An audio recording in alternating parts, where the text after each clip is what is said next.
Hello everyone, praise the Lord Jeshu. I hope everyone is fine. So today we shall be talking about our capabilities and our abilities. आज अपने abilities के बारे में बात करेंगे. There's a very beautiful verse which is given in the Bible which says, I can do all things through Jesus who strengthens me. यानी मैं यीशु मसीह के द्वारा सब कुछ कर सकता हूँ. ऐसा फिलिपियन चैप्टर 4 वर्स 13 में लिखा है कि यदि हम अपने आप को अंडर एस्टिमेट करते हैं या अगर कोई आपको अंडर एस्टिमेट करते हैं, always remember Jesus is there by your side and he will help you to accomplish all things. यानी यीशु मसीह आपकी मदद करेंगे हर काम करने में. Paul the Apostle said this verse because he was facing hardships all the time. He met with obstacles while preaching. यानी ये जो वर्स थी that I can do all things through Jesus, ये पौलुस ने कही थी. अपॉल जो था वो जीसस का अपोस्टल था, वो चेला था, और कई बार उसको प्रीचिंग करने में बहुत सारी रुकावटें आती थी. उसने बहुत सारे ऑब्स्टेकल्स फेस करे थे.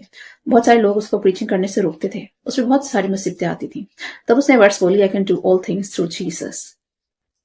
अगर आपको पूरा ये वाक्य पढ़ना है तो 2 कोरिन्थियन चैप्टर 11 वर्सेस 21 से 28 में लिखा है कि पौलुस ने कैसे कैसे रुकावटों को फेस करा, कैसे कैसे मुसीबतें उस पर आई जब उसने गॉस्पेल प्रीच करना शुरू किया. And he was troubled and was weak physically. Physically भी बहुत वीक हो गया था. उसने कई बार जानवरों को फेस करा, कई बार उस पर हमले भी हुए, उस पर जानलेवा हमले होते थे, और उसने बहुत सारी चीजों को फेस करा. बहुत कई बार उसको जेल में भी डाला गया था. तो बहुत सारे रुकावटें ऑब्स्टेकल्स आते थे जो प्रीचिंग करता था.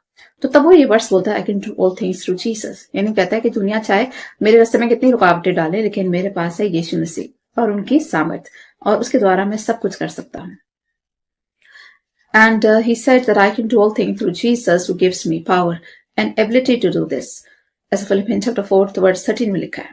Oftentimes the disciples of Jesus faced with criticism. They were attacked, persecuted, forbidden to preach the gospel. और कई बार ऐसा यीशु मसीह के चेलों के साथ भी होता था. उनको रोका जाता था गॉस्पेल प्रीच करने से. उनकी मार पिटाई भी होती थी, उन पे हमले भी होते थे, उनको जेल में डाला जाता था. उनको हर तरह की ताड़ना, हर तरह के दुख सहने पड़ते थे गॉस्पेल प्रीच करने के लिए. और ऐसा एक्ट्स चैप्टर 4 वर्स 18 में लिखा है कैसे उनको रोका गया, डिसाइपल्स को. लेकिन जितना उनको रोका जाता था उतना ही वो और स्ट्रांग होकर उभरते थे, क्योंकि उनके साथ थे यीशु मसीह की सामर्थ, उनकी power. But they drive this strength and capability from Jesus. यानी डिसाइपल्स को जितना रोका जाता था प्रीचिंग से, उतनी ही वो ज्यादा प्रीच करते थे. और उनकी हिम्मत, उनकी सामर्थ, उनकी ताकत कहां से आती थी? यीशु मसीह से. और ऐसा पूरा वाक्य आप एक्ट्स में पढ़ सकते हैं. प्रेरितों के काम में बहुत सारी जगहों पे लिखा है कि कैसे चेलों को रुकावटें आई प्रीचिंग में और कैसे उन्होंने उनका सामना करा. Paul and Peter were put in prison, but the prison walls could not stop them from preaching. यानी जीसस के दो चेले थे, पतरस था, पौलुस था, उन दोनों को जेल में डाल दिया गया था क्योंकि वो दोनों बहुत ताकतवर थे, बहुत पावरफुल थे, और जनता उनको फॉलो करती थी, उनकी टीचिंग्स को सुनती थी. और जब उन्हें जेल में डाला गया तब भी उनकी जो कॉन्फिडेंस था वो कम नहीं हुआ. उन्होंने अपना फेथ जीसस में बरकरार रखा और वो प्रीचिंग करते गए.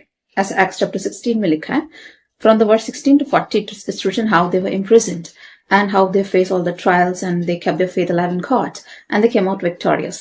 यानी जीसस हमेशा उनको हर मुसीबत से बचाते थे. उनको जेल में डाला जाता था लेकिन जीसस उनको वहां से भी बाहर निकालते थे. लेकिन उनकी कॉन्फिडेंस कभी कम नहीं हुआ, उनका आत्मविश्वास, उनकी शक्ति कभी कम नहीं हुई, क्योंकि वो रोजाना यीशु से प्रार्थना करते थे और स्तुति करते थे, वंदना करते थे, गीत गाते थे, और उन्हीं से उनको उनकी स्ट्रेंथ मिलती थी. The more the disciples were threatened, the more they preached. यानी जितना डिसाइपल्स को रोका जाता था, जितना मुराल उनका कम किया जाता था, जितना मारा पीटा जाता था, उनके रास्ते में रुकावटें डाली जाती थी, उतना ही वो ज्यादा प्रीच करते थे. The Holy Spirit will teach you what to speak, Jesus said. Luke chapter 12 verse 12 में जीसस कहते हैं कि तुम घबराओ नहीं, क्योंकि पवित्र आत्मा तुम्हें खुद सिखाएगा तुम्हें क्या करना है और तुम्हें क्या बोलना है.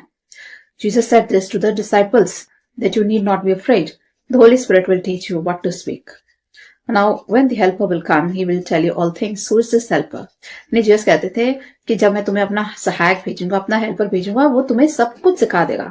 ऐसे जॉन चैप्टर 14 वर्स 26 में जीसस कहते हैं, that I will send you my helper and he will tell you all things. यानी मेरा हेल्पर, मेरा सहायक, जो मेरा पवित्र आत्मा आएगा, वो तुम्हें सारी बातें समझा देगा और सारी बातें तुम्हें सिखाएगा, तुम्हें क्या बोलना है, क्या करना है, क्या कहना है. He will tell you all things. ऐसा जॉन चैप्टर 14 वर्स 26 में जीसस कहते हैं. And Jesus sent this helper which is called the Holy Spirit. यीशु मसीह ने होली स्पिरिट भेजा अपने शागिर्दों पे. होली स्पिरिट हमारे साथ भी है और हमारी भी मदद करती है हर मुश्किल में. हमें क्या बोलना है और क्या करना है, ये सारा हमें सामर्थ, सारी स्ट्रेंथ कहां से आती है? होली स्पिरिट से आती है. And Jesus said, for the Holy Spirit will remind you all the things that I taught you. यानी जीसस कहते हैं जो जो बातें मैंने तुम्हें सिखाई हैं वो सब पवित्र आत्मा तुम्हें धीरे धीरे सब याद दिलाएगा. यानी जीसस अपने चेलों से बातें करते थे, उनको टीच करते थे, उनके साथ रहते थे और साथ साथ उनको बहुत सारी चीजें समझाते भी थे और सिखाते भी थे। लेकिन जीसस कहते हैं जब मैं आसमान में उठा लिया जाऊंगा और जब पवित्र आत्मा तुम पर आएगा तो वो तुम्हें सारी बातें याद दिलाएगा। Jesus is telling disciples that the Holy Spirit will help you, will stay with you as a comforter and will remind you all things. यानी वो कहते हैं कि यीशु मसीह कहते हैं तुम्हें होली स्पिरिट सब कुछ सिखाएगा, समझाएगा और सब याद भी दिलाएगा। The Holy spirit is the greatest preacher. यानी बाइबल में कहा गया होली स्पिरिट सबसे बड़ा प्रीचर है। यानी हम एक दूसरे को तो ऑब्वियसली बाइबल सिखाते ही हैं, बहुत सारे प्रीचर्स भी होते हैं, पास्टर्स होते हैं, प्रीस्ट होते हैं, लेकिन जो सबसे बड़ा जो प्रीचर है बाइबल का वो है होली स्पिरिट। यानी सबसे अच्छी बाइबल हमें कौन समझा सकता है? होली स्पिरिट। और इसलिए कहते हैं कि जब हम बाइबल पढ़ते हैं तो पवित्र आत्मा से प्रेयर करना चाहिए कि हमें समझाए हम क्या पढ़ रहे हैं बाइबल में। The biggest preacher is the Holy spirit. यानी होली स्पिरिट हमें खुद सीखने में मदद करता है। हमें बाइबल जब हम पढ़ते हैं उसको समझने की शक्ति, ताकत कौन देता है? होली स्पिरिट। क्योंकि सबसे बड़ा टीचर कौन है? Holi spirit. Oftentimes we to face criticism, opposition, troubles, hardships, obstacles. Like Paul the Apostle, we should say, I can do all things through Jesus who strengthens me. यानी हमारे भी रास्ते में बहुत सारे लोग रुकावटें डालते हैं, मुसीबतें डालते हैं, हमें बहुत सारे obstacles का, रुकावटों का सामना करना पड़ता है। और तब हमें पौलुस की वर्ष याद रखनी चाहिए कि मैं यीशु मसीह के द्वारा सब कुछ कर सकता हूँ जो मुझे सामर्थ्य देता है। बहुत सारे लोग आपको क्रिटिसाइज भी करेंगे, आपको अपोज करेंगे, आपकी बुराई करेंगे, आपको विरोध करेंगे और आपका मोरल, आपका कॉन्फिडेंस कम करने की कोशिश करेंगे। They will put all kind of hurdles, हर तरह की रुकावट आपके रास्ते में डालेंगे। लेकिन याद रखें आपके साथ कौन है? सबसे ज्यादा सामर्थी, प्रभावशाली प्रभु यीशु मसीह आपके साथ है और आपकी मदद करेंगे। Sometimes we think we are not fit, we are not fine, we are not healthy, we are not capable, but God will provide the strength. कई बार हम खुद अपना कॉन्फिडेंस लूज कर जाते हैं, हमारा मोरल कम हो जाता है, हमें लगता है हम फिट नहीं है, हम केपेबल नहीं है, हम किसी लायक नहीं, हम ये नहीं कर सकते, हम वो नहीं कर सकते, हमें सामर्थ्य नहीं है, हमें शक्ति नहीं है। लेकिन हमें याद रखना चाहिए कि हमारे से ऊपर भी एक बहुत बड़ी शक्ति है जो है यीशु मसीह, और वो हमारी हर हालत में मदद करेंगे। Most of the battles of the Israelites that they faced at the hands of the enemy, they were won by God. यानी अगर आप याद करें ओल्ड टेस्टमेंट को तो इजराइल आसपास से दुश्मनों से घिरा हुआ था। अभी भी यही हालत है। अगर आप देखें तो इजराइल के आसपास बहुत सारे देश हैं जो उसके दुश्मन कंट्रीज हैं, और जब वो इजराइल पे हमला करते थे तो उनकी मदद उस सूरत में कौन करता था? परमेश्वर। यानी इजराइल ने जितनी बैटल्स फेस करी ओल्ड टेस्टमेंट में वो सब गॉड ने इजराइल की तरफ से लड़ी, और स्वयं परमेश्वर ने इजराइल को, ज्यूज को उन बैटल्स में विक्ट्री दिलवाई। यानी आसपास के देश इजराइल पे हमला करते थे लेकिन उनकी तरफ से परमेश्वर लड़ते थे, और परमेश्वर इजराइल को हर लड़ाई जीतने में मदद करते थे क्योंकि उनकी तरफ से कौन लड़ते थे? परमेश्वर। ऐसा एक्सोडस चैप्टर 14 वर्स 14 में भी लिखा है। Remember David when he faced the giant called Goliath, he never said I'm weak, I'm small, I'm dark, I'm unhealthy. In fact, he returned all the weapons that were given to him by King Saul. यानी अगर आपको दाऊद की कहानी याद है, उसके सामने बहुत बड़ा राक्षस आके खड़ा हो जाता है, गोलियत, और दाऊद कभी ये नहीं सोचता कि मैं कमजोर हूं, मैं पतला दुबला हूं, मैं छोटा हूं, मैं गिट्ठा हूं, मैं वीक हूं। उसने कभी नहीं सोचा, बल्कि उसने कहा कि मैं इसको आज हरा के छोड़ूंगा। तो दाऊद तो एक छोटा सा लड़का था, वो हाइट का भी कम था, पतला दुबला सा था, और एक जायंट 7 फीट का उसके आके खड़ा हो जाता है। लेकिन दाऊद की हिम्मत कभी कम नहीं होती क्योंकि उसका विश्वास था परमेश्वर पे। वो अपने ऊपर यकीन नहीं कर रहा था, वो परमेश्वर पे यकीन कर रहा था। और राजा शाऊल उसको अपने वेपन्स भी देता है। King Saul gave all the weapons to David to fight against Goliath. यानी किंग जो होता है वो दाऊद से कहते हैं मेरे सारे हथियार ले जाओ और इस राक्षस को मार दो किसी तरह। लेकिन दाऊद उसके सारे वेपन्स लेने से मना कर देता है। ऐसा 1 सैमुएल में लिखा है चैप्टर 17 वर्स 13 एंड 39 कि सॉल कैसे उसको अपने वेपन्स पहनाता है और दाऊद से चला भी नहीं जाता क्योंकि वो इतना, उसकी बॉडी हैवी हो जाती है वेपन्स को पहन के, वो सारे उतार के फेंक देता है। वो कहता है मुझे इन सबकी जरूरत नहीं है, मेरा यहोवा, मेरा परमेश्वर ही काफी है। And David said I can do all things through the power of the God almighty. यानी दाऊद जो होता है वो किंग से कहता है कि मैं अपनी सामर्थ्य से काम नहीं लेता, मैं अपने ऊपर विश्वास नहीं करता, मैं विश्वास करता हूँ सर्वव्यापी परमेश्वर पे, यानी सर्वशक्तिमान परमेश्वर पे मैं विश्वास करता हूँ, और ये बैटल भी मुझे परमेश्वर ही जितवाएगा। And he challenge the great giant called Goliath, और परमेश्वर पे विश्वास करके वो उस जायंट को चैलेंज कर देता है, छोटा सा लड़का Daud. And he said I come before you in the name of the God almighty. ऐसा 1 सैमुएल चैप्टर 17 वर्स 45 में लिखा है कि गोलियथ को जाके जब डेविड चैलेंज करता है तो वो उससे कहता है कि तुम अपने वेपन्स पे यकीन करते हो, तुम्हें अपने एरोस पे, अपने स्पीयर्स पे, अपने जैवलिन पे बहुत यकीन है, अपने वेपन्स पे, अपने तलवार पे, अपने भाले पर तुम्हें बहुत यकीन है, और तुम सोच रहे हो तुम इनसे जीत जाओगे। वो कहते हैं लेकिन मैं तुम्हारे सामने आऊं परमेश्वर के नाम में, मैं तुम्हारे सामने आऊं यहोवा गॉड, यानी जो सर्वशक्तिमान परमेश्वर है उसके नाम से मैं तुम्हारे सामने आता हूँ और आज मैं तुम्हें हरा के जाऊंगा और तुम्हारा जो मांस है चील को खिलाऊंगा। दाऊद उसको पहले भविष्यवाणी कर देता है कि आज तू हारने वाला है, ऐसा वो गोलियत से बोलता है और कहता है मैं तेरे सामने परमेश्वर के नाम से आया हूँ। फर्स्ट सैमुएल चैप्टर 17 वर्स 45 में डेविड उसको ऐसे बोलता है और फिर बाद में उसका वध भी कर देता है, उसको मार भी देता है। और जबकि दाऊद एक छोटा सा लड़का था, कमजोर सा व्यक्ति था, पतला दुबला सा, लेकिन वो किसकी सामर्थ्य से अपने उस दुश्मन को हराता है? परमेश्वर की सामर्थ्य से, क्योंकि उसको मालूम था कि वो तो अकेला कुछ भी नहीं कर सकता, लेकिन उसे मालूम था उसके साथ काम कर रही है परमेश्वर की सामर्थ्य, परमेश्वर की शक्ति, उसकी सामर्थ्य उसके साथ थी। We should be like David because God will win all our battles. We need not fight. यानी हमें हमारा जो फेथ है दाऊद की तरह होना चाहिए कि परमेश्वर हमारी सब बैटल्स में हमारी मदद करेंगे और हमारे दुश्मनों को हमारे हराने में कोशिश करेंगे। हमारे दुश्मन को हराने में हमारी हेल्प करेंगे गॉड। और हमें अपना जो ईमान है वो खुद पर नहीं रखना, वो परमेश्वर पे रखना है कि हमारे एक एक एनिमी हारेगा। किसकी सामर्थ्य से? परमेश्वर की सामर्थ्य से। और परमेश्वर की शक्ति, उसकी सामर्थ्य के द्वारा हम अपने हर एनिमी को हरा पाएंगे। Remember Daniel was put before the lions. अगर आपको डैनियल की स्टोरी याद है, उसको शेरों की गुफा में डाल दिया जाता है। He could think how will he face the lions, and he never thought anything. He never said anything. How could he sit before those lions all night? Who gave him the strength? अगर आपको Daniel की story याद है तो king उसको शेर की गुफा में डाल देता है जहां पे बहुत सारे शेर होते हैं, मुंह फाड़ के मुंह खोल के बैठे होते हैं उसको मारने के लिए। तो डैनियल को ये शक्ति सामर्थ कहां से मिली? उसने कभी नहीं कहा कि नहीं नहीं मैं तो नहीं जाऊंगा इस गुफा में शेरों के आगे। वो बिल्कुल भी कॉन्फिडेंस लूज नहीं करा, वो बिल्कुल भी डरा नहीं, घबराया नहीं। उसने कभी नहीं सोचा कि मेरा क्या होगा इन शेरों के आगे। और जैसे किंग उसको ऑर्डर देता है वो जाके वहां पे उसमें उसको सोल्जर्स गिरा देते हैं उस गुफा के अंदर, ऐसे डैनियल चैप्टर 6 में लिखा है। लेकिन वो घबराता नहीं, अपना ईमान लूज नहीं करता, अपना फेथ लूज नहीं करता। वो बहुत कॉन्फिडेंटली चाहता है वहां पे शेरों के आगे बस खड़ा हो जाता है। शैड्रक मिशक अबेडनेगो, अगर आपको उनकी स्टोरी याद है, how could they stay alive in the fire, Who sustained them in the fire? इसी तरह से 3 दोस्त होते हैं, शैड्रक मिशक अबेडनेगो, यानी जो वहां का किंग होता है पर्शिया का, वो उनको उसमें फायर के अंदर डाल देता है, जलती हुई आग में, भट्टी में डाल देता है, फर्नेस में। वहां कैसे उन्होंने सस्टेन करा? वो वहां कैसे जीवित रहे? किसकी सामर्थ काम कर रही थी? जब वो डैनियल को शेरों के आगे फेंका जाता है और जब इन तीनों दोस्तों को आग की भट्टी में डाल दिया जाता है, तो किसकी सामर्थ काम कर रही थी? और ये तीनों दोस्त घबराते भी नहीं, वो सीधा कूद पड़ते हैं आग के अंदर। Who was with them in the fire? Who gave them the strength to face the fire? Obviously, God was with them. यानी गॉड उन तीनों दोस्तों के साथ थे, शद्रक मिशक अबेडनेगो। उसी तरह से गॉड डैनियल के साथ भी थे शेर की गुफा में। ये पूरा वाक्य आप डैनियल चैप्टर 3 और डैनियल चैप्टर 6 में पढ़ सकते हैं। God close the mouth of the Lions who sat in front of Daniel all night. यानी डैनियल जो होता है वो रात को गुफा में बैठा होता है और शेर उसके सामने बैठ जाते हैं और शेर उसको कुछ भी नहीं कह पाते। क्यों? क्योंकि शेरों का मुंह खुदा बंद कर देते हैं। Of course Lions were sitting in front of Daniel, but God has closed the mouth of all the Lions. यानी परमेश्वर सारे के सारे शेरों का मुंह बंद कर देते हैं और वो डैनियल के आगे बैठे रहते हैं पूरी रात। डैनियल उनको देखता है, वो डैनियल को देखते हैं, लेकिन वो शेर कुछ भी नहीं कर पाते। और डैनियल पूरी रात दुआ करता है, प्रार्थना करता है और शेर उसका कुछ भी नहीं बिगाड़ पाते। And similar thing happened with the 3 friends Shadrach Meshach Abednego. God give them the abilities to stand in the fire. यानी शैड्रक मिशक अबेडनेगो को जब आग की भट्टी में फेंका जाता है तो परमेश्वर स्वयं वहां पर मौजूद होते हैं एंजल के रूप में, और वो आग से उनको जलने नहीं देते। यानी आग की जो लपटें होती है उनका कुछ भी नहीं बिगाड़ पाती। और जब वो बाहर निकलते हैं आग की भट्टी से तो बिल्कुल सही सलामत होते हैं। उनके शरीर पर खरोच भी नहीं होती, वुंड भी नहीं होता और जरा सी भी जलन नहीं होती उनकी स्किन पर। They came out alive out of the fire. यानी वो पूरा का पूरा सुरक्षित, बिना किसी ब्लेमिश के वो फायर में से निकल के बाहर आते हैं।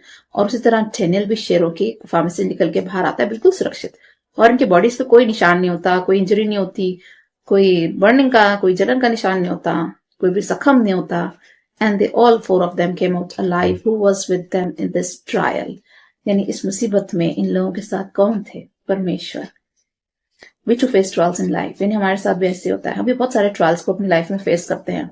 We to face opposition. Obviously, when you are anointed, you will face opposition. जितना आप anointed होते हैं, जितना गॉड का अभिषेक आपके ऊपर होता है, आपको चारों तरफ से ऑपोजिशन मिलेगा। आपको हर जगह से विरोध का सामना करना पड़ेगा अगर आप anointed है।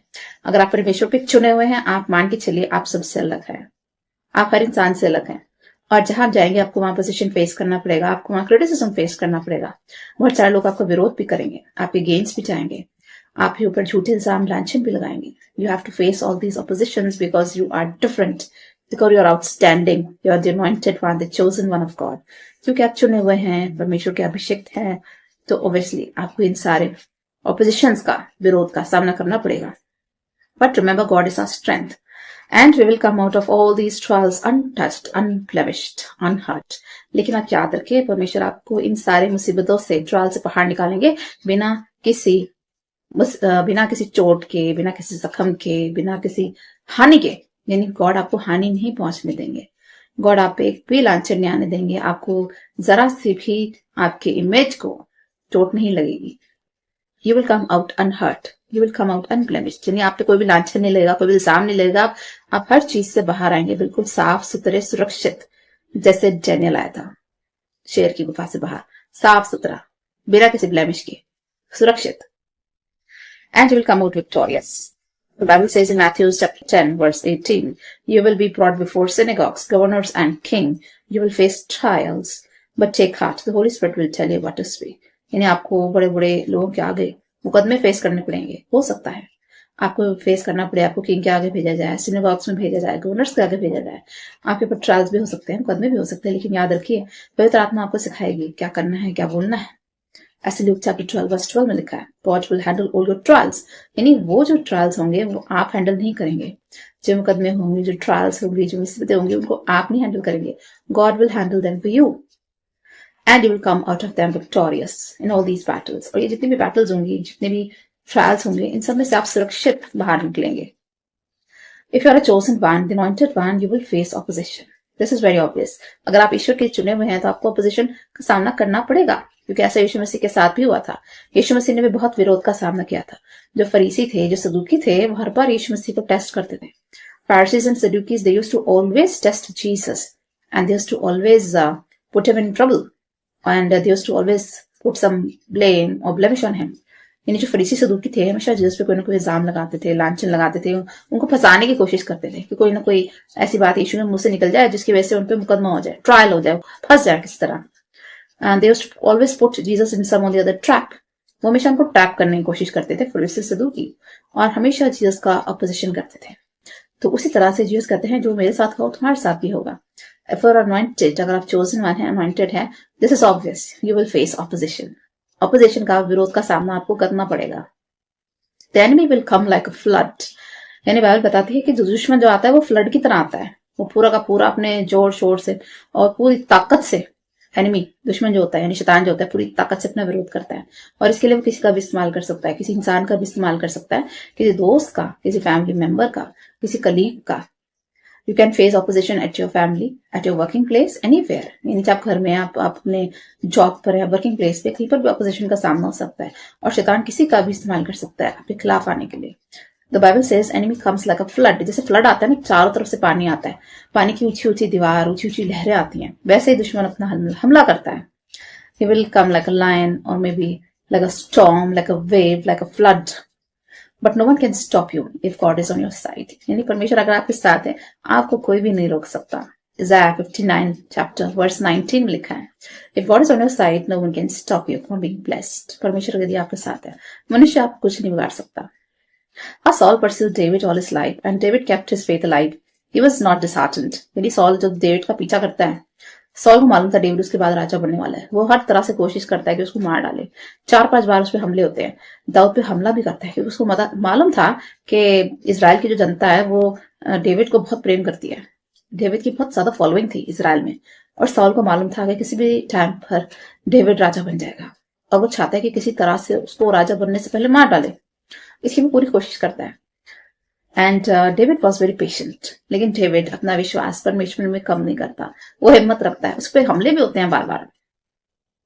And finally he became the king of Israel. यानी परमेश्वर में उसका विश्वास अटल रहता है, वो अपना विश्वास मजबूत रखता है, और अंत में जाके वो इजराइल का राजा भी बन जाता है। फर्स्ट सैमुएल चैप्टर 23-24 में लिखा है कैसे दाऊद पर सॉल राजा बार बार हमले करता है, लेकिन फिर भी उसका ईमान बरकरार रहता है। दाऊद जो होता है, क्योंकि उस पर अभिषेक था परमेश्वर का, और जब वो 14 साल का होता है, परमेश्वर उसको अभिषेक कर देते हैं, अनॉइंट कर देते हैं कि ये आने वाले सालों में इजराइल का राजा बनेगा। और इतने साल वो वेट करता है राजा बनने के लिए, और फिर 30 साल की आयु में वो राजा भी बनता है। और इतने साल उसको वेट भी करना पड़ता है, लेकिन अपना ईमान, अपना फेथ वो परमेश्वर में बरकरार रखता है। इस पर हमले भी होते हैं दाऊद पर, किंग राजा के। किंग सॉल के हमले भी होते हैं दाऊद पे, फिर भी वो ईमान का पक्का था, वो प्रार्थना में लगा रहता है और एक दिन राजा बन जाता है इसराइल का। Who gave the strength to David to sustain in all these trials? यानी इतने हमले होने के बाद भी, इस पे जानलेवा हमले होते हैं, उसको स्ट्रेंथ कहां से मिलती थी दाऊद को? Who gave him the strength? David ने एक बहुत अच्छा साम लिख डाला, psalm 23, the Lord is my shepherd. यानी दाऊद ने साम लिखा कि परमेश्वर मेरा रखवाला है, वो मेरा चरवाहा है, वो मेरा गडरिया है, और मुझे मेरी सहायता कहां से मिलती है? परमेश्वर से मिलती है। यानी दाऊद कहता है परमेश्वर मेरा अच्छा चरवाहा है, वो मेरा गडरिया है, वो मेरी रक्षा करता है और मुझे हमेशा बचा के रखता है हर दुख से, संकट से, कष्ट से, डेंजर से। ही रोट दिस साम। और दाऊद अपना विश्वास में इतना पक्का था, उसने राजा बन के दिखाया और उसने अपना फेथ, ईमान बरकरार रखा, because he was driving his strength from Christ. यानी दाऊद को भी उसकी स्ट्रेंथ कौन देता था? यहोवा, गॉड। एस्थर की स्टोरी अगर आपको याद है, she became the queen and she was very common lady before hand. यानी उससे पहले बहुत कॉमन सी वो गर्ल होती है, एस्थर छोटी सी लड़की होती है, and she was very ordinary girl, but she met the king and she saved the entire Jewish community. In उस टाइम पे जो किंग का जो सिपाही था, जो उसका मंत्री था, वो एक डिग्री बनाता है जिसका नाम हमान होता है। वो एक डिग्री, एक लॉ लागू करता है जिसमें वो कहता है कि सारे ज्यूज को मरवा दिया जाए। और एस्थर जो होती है वो अपनी पूरी ज्यूइश कम्युनिटी को बचाती है अपने विजडम के द्वारा। और उसे स्ट्रेंथ कहां से मिली? गॉड से। This is written in Esther book chapter 8। आप यहाँ पढ़ सकते हैं कैसे कैसे वो एस्थर जो होती है वो मामूली सी लड़की से वहां की क्वीन बन जाती है और वो पूरी की पूरी अपनी ज्यूइश जाति को बचाती है। राजा की हेल्प भी करती है, क्योंकि राजा का जो मंत्री होता है हमान, वो ऑर्डर दे देता है कि सारे ज्यूज को मरवा दिया जाए। और उस टाइम पे जो एस्थर होती है, वो छोटी सी लड़की होती है, वो अपने विजडम यूज करती है, किंग के पास जाती है और कहती है कि सारी की सारी चाल है अपने मंत्री की, और किंग बाद में उसी को मंत्री को मरवा देता है और फिर वो सारे ज्यूइश की जान बचाने वाली लड़की बनती है। And Esther being a very ordinary girl, she drive from her strength from God. Esther जो थी वो प्रार्थना में लगी रहती थी, वो प्रेयर में रहती थी और इस तरह से पूरी की पूरी अपनी जाति को, यहूदी जाति को बचाने वाली बनती है। No matter how small, how poor, how illiterate, how weak we are, but if God is with us, we can win all battles. आप कभी ये ना सोचिए आप गरीब हैं, छोटे हैं, कमजोर हैं, आपके पास कोई स्ट्रेंथ नहीं है या पढ़े लिखे नहीं हैं। अगर आप सोचते हैं आप में अपने अंदर कमियां ढूंढ रहे हैं कि I am not educated, I am weak, I am small, तो ये सब एक बहाने हैं। इन्हें छोड़ दीजिए, ऐसे नेगेटिविटी सोचना छोड़ दें। Don't think about all this negativity. और कभी अपने आपको अंडर एस्टिमेट ना करें कि मैं छोटा हूँ, कमजोर हूँ और मैं दिखने में अच्छा नहीं हूँ, मेरी हाइट कम है, मेरा वेट कम है, I am very weak, very small, या मेरे को अच्छी पढ़ाई नहीं मिली, अच्छी तालीम नहीं मिली। ये सारी चीजें कभी भी आपके रास्ते में रुकावटें नहीं बन सकती यदि परमेश्वर आपके साथ है। If God is with you, you will win all your battles and God will help you receive every blessing. Esther kept her faith in God and was confident, so she could make it. How about Joseph, being sold as a slave, had the capacity to interpret dreams? यानी Joseph जो होता है वो slave की तरह उसको बेच दिया जाता है, लेकिन उसके पास एक एबिलिटी होती है, वो ड्रीम्स का मीनिंग बताता है। But he never thought how will he lead Egypt as prime minister. लेकिन उसको इजिप्ट का प्राइम मिनिस्टर बना दिया जाता है, लेकिन उसने कभी घबराया नहीं, वो कभी कॉन्फिडेंस उसका कम नहीं हुआ कि मैं कैसे इजिप्ट को लीड करूंगा, जबकि वो एक स्लेव होता है, गुलाम होता है, और वो इसराइल का रहने वाला होता है, वो यहूदी जाति का होता है, और दूसरी कंट्री में जाके वहां का प्राइम मिनिस्टर बनना, उसको लीड करना, ये बहुत मुश्किल काम होता है। कि अपनी कंट्री के बारे में तो हम सभी कुछ जानते हैं, लेकिन दूसरे देश में जाना और वहां का प्राइम मिनिस्टर बन के उस कंट्री को लीड करना, it is a very difficult task. और जोसेफ कभी घबराया नहीं। ये जब उसके सामने जब ये टास्क आता है तो वो इजिप्ट को लीड करता है, वहां का प्राइम मिनिस्टर भी बन जाता है, जबकि वो गुलाम होता है और जेल में भी रहता है। ऐसी हालत में से निकल के बाहर आना, इजिप्ट का प्राइम मिनिस्टर बनना, पूरी कंट्री को लीड करना, but he never felt nervous, he never lost his faith and confidence, he had faith in God. उसका विश्वास परमेश्वर में था और वो पूरे के पूरे देश को लीड करता है। ऐसे जेनेसिस चैप्टर 41 वर्स 41 में लिखा है कैसे वो इजिप्ट का प्राइम मिनिस्टर बनता है और वहां से उन सबको वो फैमिन में से निकालता है और वहां पे फूड सप्लाई भी करता है, वहां के लोगों को भोजन भी खिलाता है, खाना खिलाता है, भूखों को, इजिप्ट के भी और इसराइल के भी। And he was very efficient in this task and he was able to feed the entire population of Egypt and Israel. और इसराइल के लोग भी उसके पास आते हैं, इजिप्ट के लोग भी आते हैं हेल्प मांगने के लिए, क्योंकि वहां फैमिन हो जाता है, सूखा हो जाता है, और वो सारी की सारी पॉपुलेशन को फीड करता है। और एक मामूली इंसान, मामूली गुलाम होकर, एक कैदी होकर वो इजिप्ट का प्राइम मिनिस्टर बन के दिखाता है, तो ये सब सामर्थ उसे कहाँ से मिली, जबकि उसे कोई एक्सपीरियंस नहीं था एडमिनिस्ट्रेशन का. How could he lead a country like Egypt, a rich nation like Egypt? He derived his strength from God. Even the disciples of Jesus, they were fishermen, tax collectors, they were poor people, uneducated, but they never thought that their education will be an obstacle in preaching. यीशु मसीह के जो चेले थे, मछुआरे थे, गरीब थे, वो अनपढ़ थे, मगर ये चीज कभी रुकावट नहीं बनी उनकी प्रीचिंग में. उन्होंने ये नहीं सोचा कि हम अनपढ़ हैं, हम कैसे प्रीच करेंगे. But they were very confident in the Lord. उनका विश्वास था यीशु मसीह में, और अनपढ़ होकर भी उन्होंने पूरे विश्व में गॉस्पेल को फैलाने का काम किया. They kept their faith in God, in Holy Spirit, and they could preach the gospel with the help of the Holy Spirit. और पूरे विश्व में वो फैल गए, और अनपढ़ होने के बावजूद भी, मछुआरे होने के बावजूद, गरीब होने के बावजूद, ये सब चीजें कभी रुकावटें नहीं बनी इनके रास्ते में, और पूरे विश्व में गॉस्पेल को फैलाने का काम जीसस के चेलों ने करा. मार्क चैप्टर 16 वर्स 15 में लिखा है, God will enable us to do things which we cannot do as a human capacity. यानी जो हम अपने बलबूते पर चीजें नहीं कर सकते, परमेश्वर हमें सामर्थ देते हैं वो काम करने की. We will realize that without God we could not do it. और कई बार हम ऐसे काम कर जाते हैं, हम सोचते हैं ये अपनी सामर्थ से तो हम कर ही नहीं पाते. हाँ, और हमें फिर रियलाइज होते हैं, हाँ, इसके पीछे परमेश्वर थे, कोई बहुत बड़ी शक्ति, यानी परमेश्वर थे, यहोवा, जीसस क्राइस्ट मेरे पीछे थे, और तभी मैं ये काम कर पाया, और अपनी कैपेसिटी में मैं कभी नहीं कर पाता. For man this is impossible, but with God all things are possible. यानी जीसस कहते हैं कई चीजें ऐसी होती हैं जो मनुष्य के लिए संभव होती हैं, लेकिन वो ईश्वर के लिए संभव होती हैं. मैथ्यूस 19:26 में लिखा है.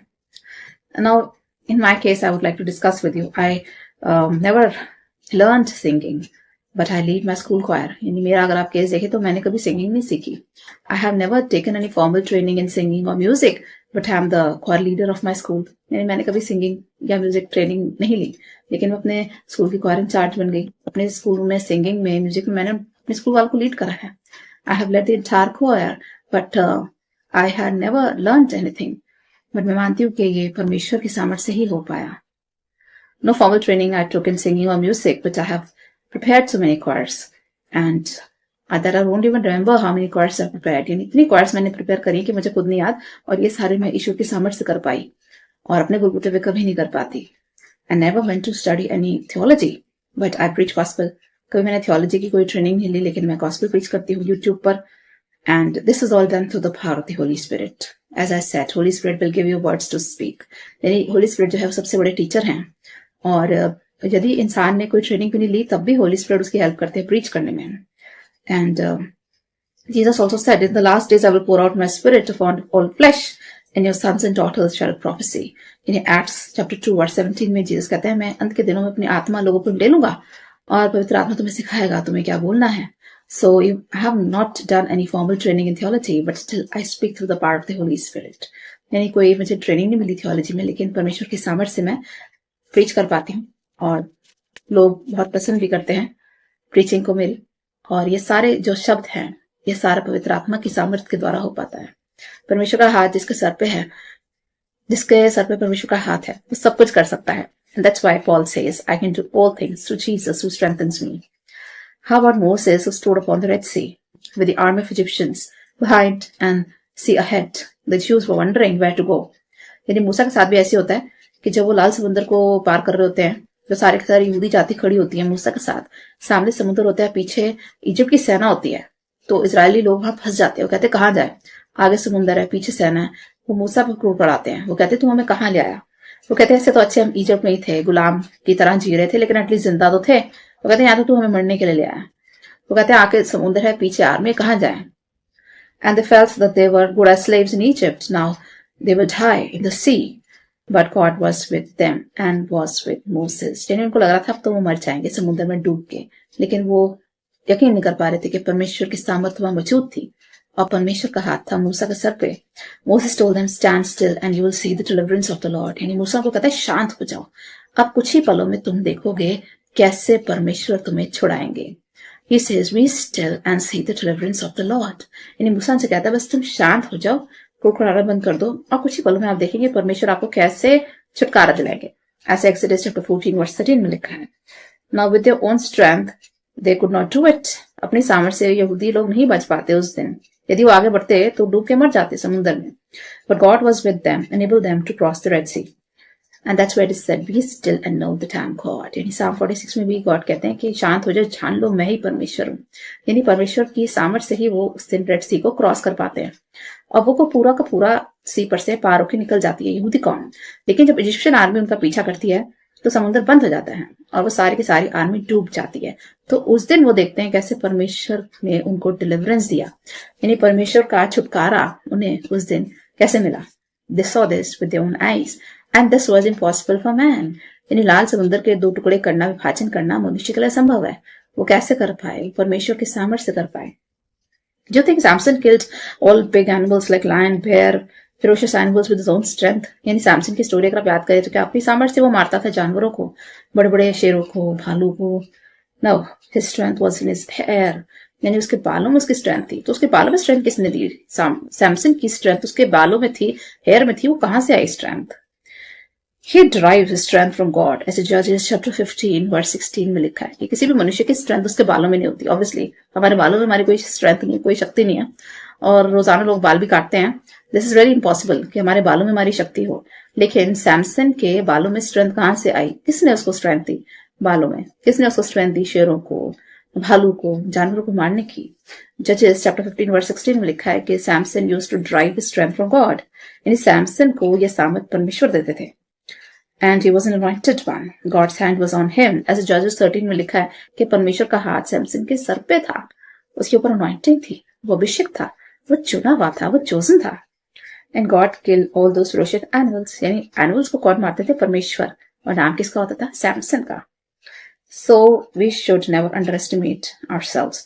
It is God who will enable us to accomplish the impossible task and things beyond our capacity. यानी कभी अपने आप को अंडरएस्टिमेट ना करें, परमेश्वर में बस यकीन तो करके देखें। O taste and see that the Lord is good. चख के देखें, आजमा के देखें परमेश्वर कितना भला है। और जो काम आप खुद नहीं कर पाते वो ईश्वर आपसे करवाएंगे, वो ईश्वर की सामर्थ आपके लिए करेगी। So we will be able to say it is Lord's doing, it is marvelous in our eyes. यानी कि आपके जीवन में ऐसे ऐसे कार्य होंगे जिन्हें देख के आप कहेंगे कि ये तो परमेश्वर की सामर्थ है, ये तो परमेश्वर का करा गया काम है, इसे मैं नहीं कर सकता था। Psalm 118 verse 23 में लिखा है। How about Moses doing all those wonders in Egypt? यानी लोग सोचते हैं कि मूसा ने बड़े बड़े चमत्कार करके दिखाए मिस्र में, इजिप्ट में, like turning the stick into the snake, parting of the Red Sea. मूसा एक बार एक स्टिक को, छड़ी को फेंकता है, वो सांप बन जाती है।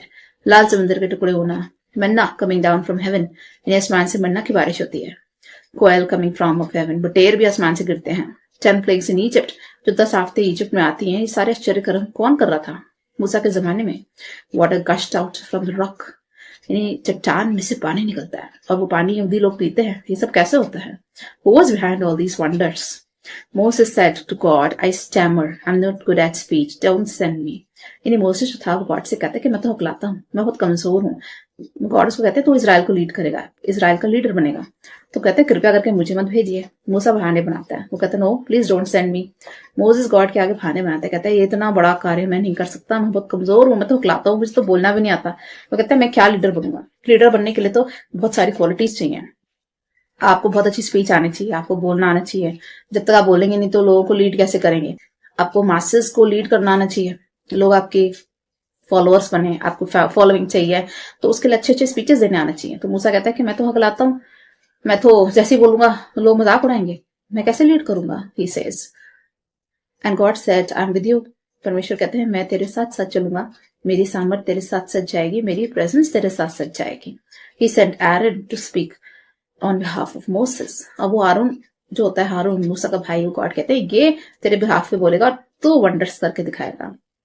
यानी गॉड जो होते हैं वो मूसा के भाई हारून को चूज करते हैं, कहते हैं ये तेरे साथ साथ जाएगा और ये बोला करेगा, ये स्पीचेस देगा, लोगों को अपनी तरफ खींचेगा और तू वंडर्स दिखाएगा, आश्चर्यकर्म दिखाएगा। ये आश्चर्यकर्म क्या मूसा दिखा रहा था? मूसा के पीछे कौन था? Who was showing all these wonders to the people of Egypt? That was of course God himself. He sent Aaron to speak with Moses and performed all signs and wonders and enabled him to lead Israel. यानी परमेश्वर मूसा के द्वारा बहुत सारे आश्चर्यचकित काम दिखाते हैं, बहुत सारे साइन एंड वंडर्स दिखाते हैं, बहुत सारे चमत्कार, मिरेकल्स इजराइल के लोग देख पाते हैं इजिप्ट में, मिस्र में। और फिर उन्हें यकीन होता है कि मूसा वाकई में एक लीडर है। जब इतने सारे आश्चर्यकर्म देखते हैं तो लोग मूसा के पीछे चलने लग जाते हैं, मूसा की फॉलोइंग बढ़ जाती है और लोग उसको लीडर मान लेते हैं। As Exodus chapter 4 चैप्टर 7 से लेकर 11 में भी लिखा है कि कैसे कैसे मोसेस ने बहुत सारे आश्चर्यचकित कर्म करके दिखाए। वो एक्चुअली गॉड कर रहे थे। Obviously Moses was the leader, यानी मूसा बोलता था और ये सारे कार्य हो जाते थे। एक्चुअल में करने वाले कौन थे? परमेश्वर, God Jehovah. God showed signs and wonders through disciples also, and he showed his signs and wonders even today. यानी जब डिसाइपल्स थे, जब चेले थे, जब वो लोगों को कन्वर्ट कर रहे थे, जब वो प्रीचिंग कर रहे थे, उनके द्वारा भी आश्चर्यचकित कर्म होते थे, बहुत सारे चमत्कार होते थे, मौजसे होते थे। वे करने वाले कौन थे? परमेश्वर। जैसे मार्क चैप्टर 16 वर्स 20 में लिखा है, Jesus said, if you have faith in me you will do greater things than me. यानी जीसस कहते हैं, अगर तुम्हारा ईमान पक्का है तो तुम मुझसे भी बड़े बड़े कार्य करोगे। ये कार्य हम कैसे कर पाएंगे? किसकी सामर्थ्य से कर पाते हैं? यीशु मसीह की।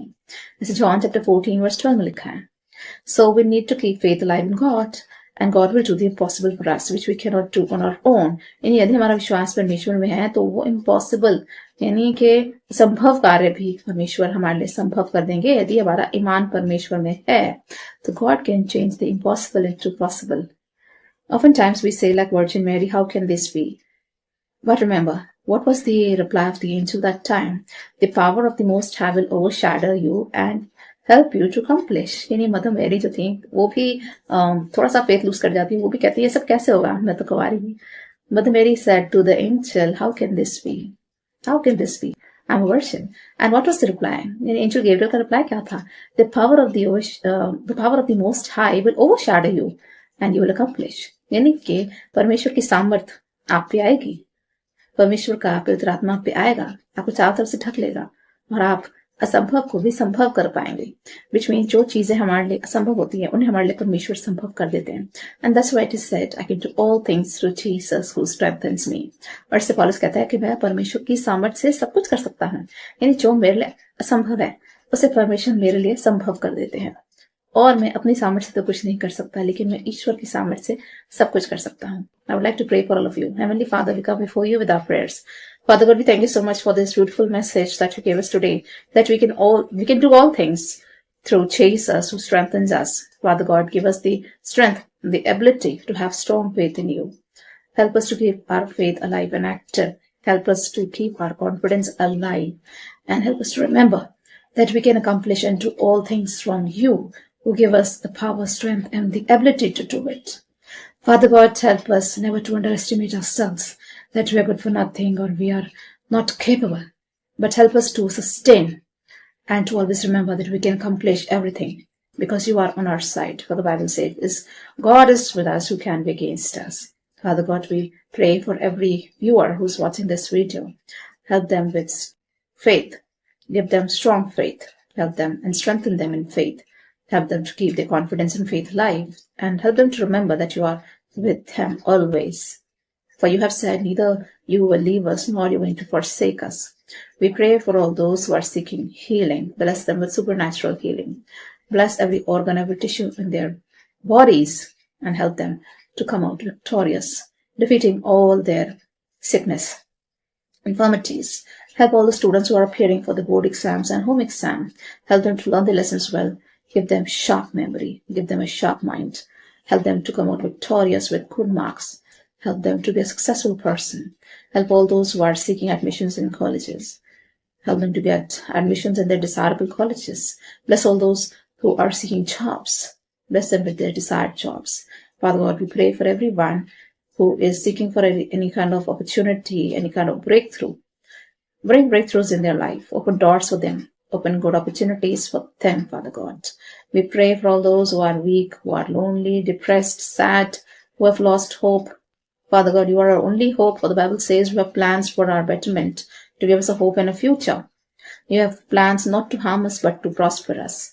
Bring hope in every hopeless situation, Father God. We place all the senior citizens at your feet, that you're going to bless them with good health and long life. Bless them with the better days ahead. Father God, we pray for everyone who is seeking any kind of breakthroughs in their lives. Father God, bless each one of us abundantly. Bless us with the Holy Spirit. Bless us with the fruits and the gifts of the Holy Spirit. Make us more spiritual in nature. Help us to read scriptures and to pray continually.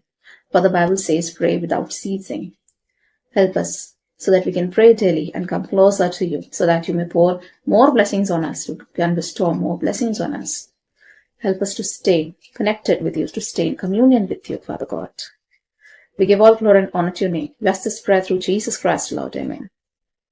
I hope this message will be a big blessing for all of you. So always remember that you are not alone and God is with you always. And He's going to help you to accomplish all your dreams. And then you will say that I can do all things through Jesus who strengthens me. So keep your faith alive and active. Keep your confidence alive. And God will bestow all blessings on you. Take care. Bye-bye.